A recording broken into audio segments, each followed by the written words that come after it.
9월 21일 황장수의 뉴스 브리핑 시작하겠습니다. 다시 월요일입니다. 주말에 잘 쉬셨습니까? 저는 그 뉴스 브리핑 때문에 거의 일주일이 그 개념이 뉴스 브리핑을 일주일 내내 어떻게 할 것인가 거기에만 신경이 집중되어 있고, 또 주말에는 하루 쉬는 것이 상당히 달콤합니다. 뉴스 브리핑을 하다 보니까 주말 하루 휴가도 굉장히 감사하게 생각되고 있습니다. 오늘 우선 이 야권에서 벌어지고 있는 재신임 투표, 어제 새정치연합의 중진들이 나서서 급작스레 새정치연합 의원총회와 당무위원회에 연석회의를 했습니다. 새정치연합의 의원총회에는 130명의 의원이 참석하고, 당무위원 중에서 의원이 아닌 사람은 한 30명쯤 되는 모양입니다. 그래서 합쳐서 160명이 의원총회와 당무위원회 연석회의의 멤버인데요. 과연 의원총회와 당무위원회를 연석회의로 하는 것이 법적으로 당의 주요한 의사결정을 하는데 의결권이 있는 것인지 의문입니다. 제가 생각할 때는 그것은 편의상 당무위원회와 의원총회를 통합해서 하는 것이지, 그거 두 가지를 통합했다고 해서 그 두 회의를 법적으로 다 거쳤다라고 보기는 쉽지 않을 수 있다고 봅니다. 각각 정족수와 그 다음에 그 의안이 통과되기 위한 이 선이 다를 거라고 보기 때문입니다.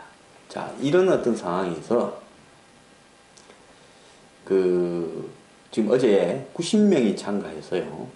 어제도 역시 특별하게 투표나 이런 것 절차가 없이 아마 90명 대부분이 동의한다면서 박수로 통과시킨 것 같는데요. 어제 몇 사람이 일어나서 발언을 했습니다만, 그 발언 내용에 보면 결국은 현 시기에서 총선을 앞두고 당의 분열을 가지고는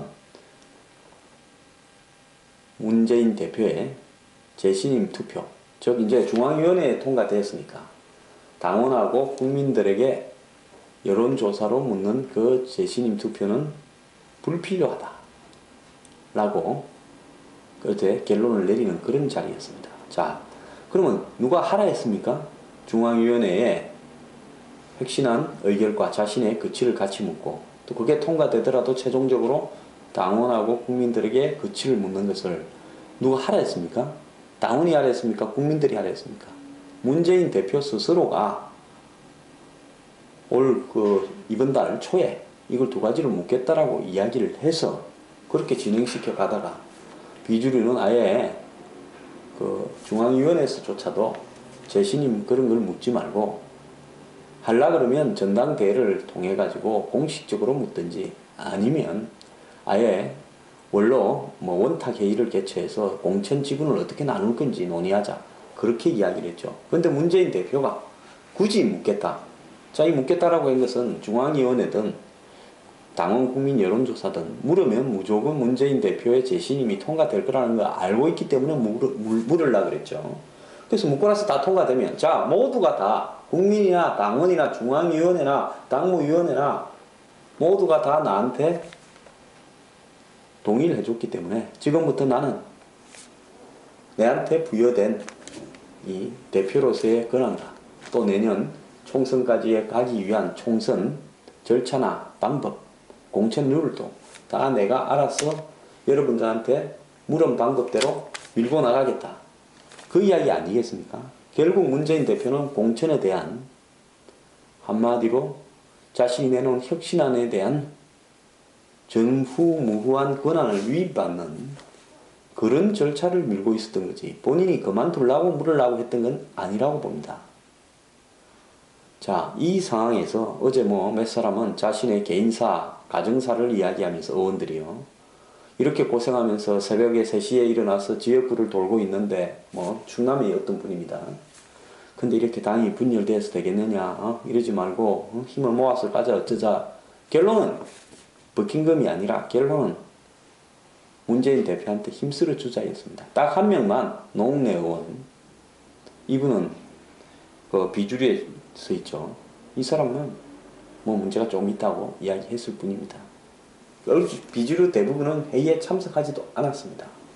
자, 이로써 사실상 문재인 대표가 오늘 중에 재신임에 대한 의견을 밝히겠다라고 했지만은, 저는 의원이나 당무위원회를 여는 과정에서 문재인 대표가 모른 채, 뭐 본인이 어제 참석 안 했습니다만은 별도로 의원들이 자발적으로 결의해서 이렇게 됐다고는 보지 않습니다. 친노 핵심들끼리 다 의논해서 사발통문 돌려서 회의 소집했으니까 주말에 저렇게 많이 나오지 않았겠습니까? 자, 그렇다면 문재인 대표는 오늘 뭐 굳이 뜻이 그렇다면 당원하고 국민들께 재신임을 묻지 않겠다, 그렇게 하고 끝낼 겁니다. 그러면서 이제 나는 나보고 물러가라 하는 사람은 역적이다.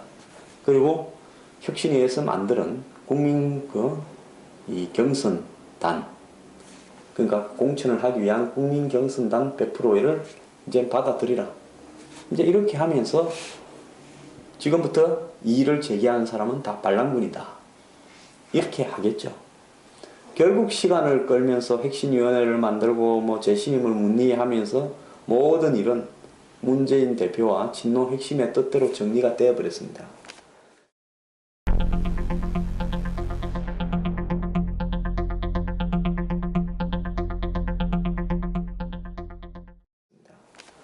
자, 어제 안철수 의원은, 저는 뭐 대표 사퇴 1주년인 줄 알았더만 그것도 1주년 지나서 그런가 정계 입문 3주년 회견을 했습니다. 안철수 의원이 정계 입문을 언제 했나 생각을 해보니까 2013년에 했거든요. 그럼 왜 정계 입문이냐니까, 이때쯤 2012년 9월 한 20일 전으로 해서 안철수 의원이 그때 뭐 대선에 출마하겠다라고 기자회견을 했던 것이 기억이 납니다. 그래서 그때 이후로 대선 출마 선언 이후로 정계 입문 3주년이 어제였다. 어쨌거나 안철수 의원은 부패로 한 번만 유죄받아도 정계에서 퇴출시켜야 된다. 즉 원 스트라이크 아웃을 시켜야 된다라는 부패 척결에 대한 어제 의지를 담은 기자회견을 하면서요, 한명숙 유죄를 감싸는 문재인 친노도 비판했다고 합니다. 자, 그러면 안철수 의원은 왜 이렇게 했을까요? 결국 안철수 의원은 친노 중에 상당수가 남의 흠은 지적하면서 정작 자기들의 티끌은 지적하고 있지 않다는 부분을 어제 우회적으로 이야기를 했는데요. 근데 이런 어떤 부분들이 어제 문재인 대표의 재신임을 철회하고 문재인 대표가 에 대한 이제 신임은 필요 없다.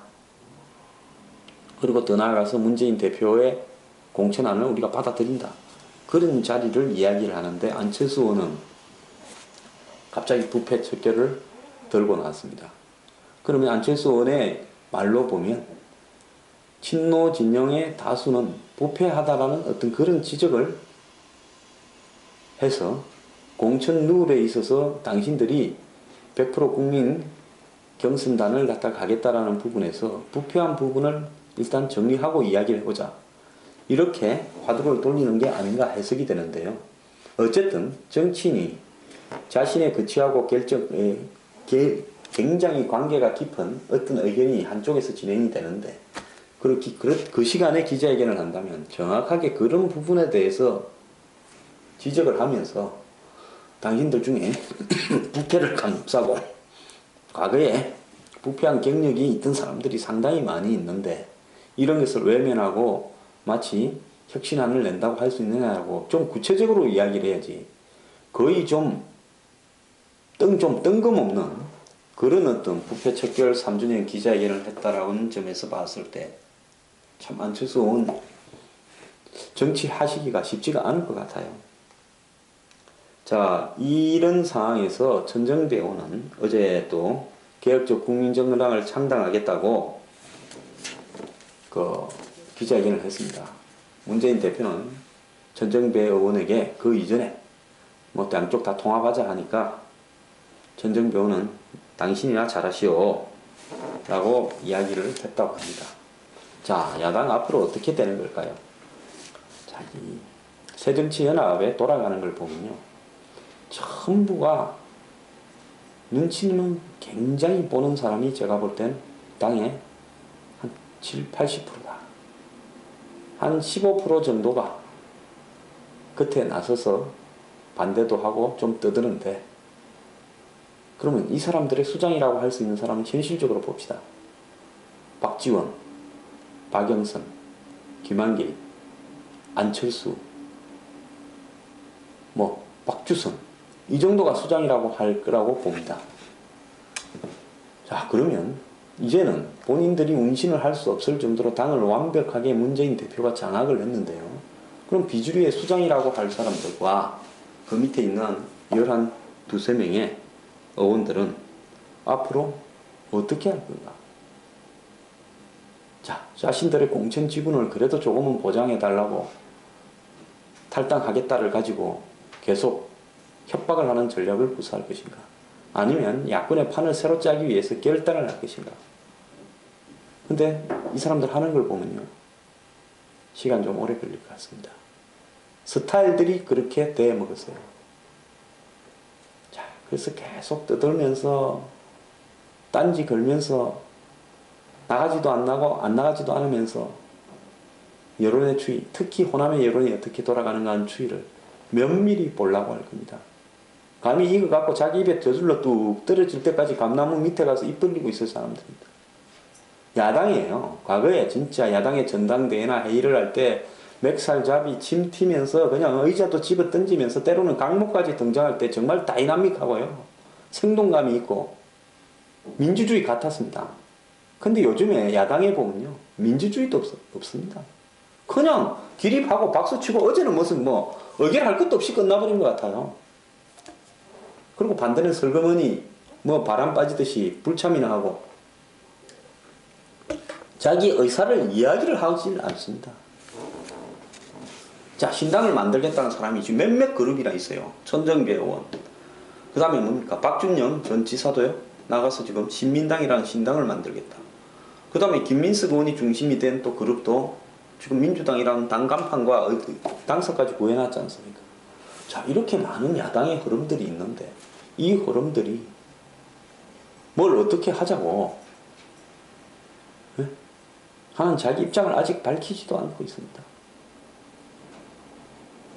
제가 볼 때 한 두어 달 더 걸릴 거라고 봅니다. 반면에요, 새누리당은 또 주말을 넘기면서 친박하고 비박이 일단 충돌을 자제하자.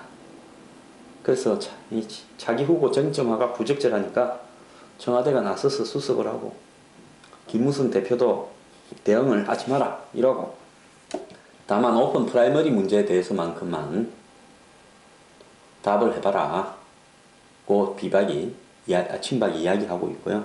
그 다음 김무성 대표는 시간을 좀 벌라고 할 겁니다. 왜냐하면 갑자기 돌아서서 오픈 프라이머리 안 한다 할 수도 없지 않습니까? 자, 야당은 과거에 생동성을 잃고 민주성을 잃고 거의 말라 죽어가는 단계고, 여당은 뭔 싸움이 날 듯 하다가도 그냥 적당히 또 법안 통과 운운하면서 또 썩 넘어갑니다. 여야 오늘날 한국 정치가요, 과거에 전당대회 하면서 맥살잡이하고 런닝구하고 백바지가 싸우고 강목이 등장할 때보다 더 나아진 건지, 정치가 도대체 생동감이 여야가 하나도 없고요, 그냥 썩은 생선 눈깔처럼 돼가고 있습니다. 이 자기의 입장을 제대로 이야기하는 정치인이 없어요. 여야를 막론하고요. 정치인은 입으로 이야기를 하지 않습니까? 어떤 상황이 오면 그 상황이 뭐라고 분명하게 입으로 말을 해야 되는데요. 대한민국의 여야당에는 찔렀다 빠지고 설거머니 뒤에서 불만 토로하듯이 삐진 애들처럼 이야기하고 동문서답으로 아무 뜬금없는 이야기하고, 참 한국 정치가요, 정치인의 수준과 질이 갈수록 더 떨어지고 있는 것 같다. 이것이요, 주말을 보면서 느낀 한국 정치에 대한 제 단가입니다.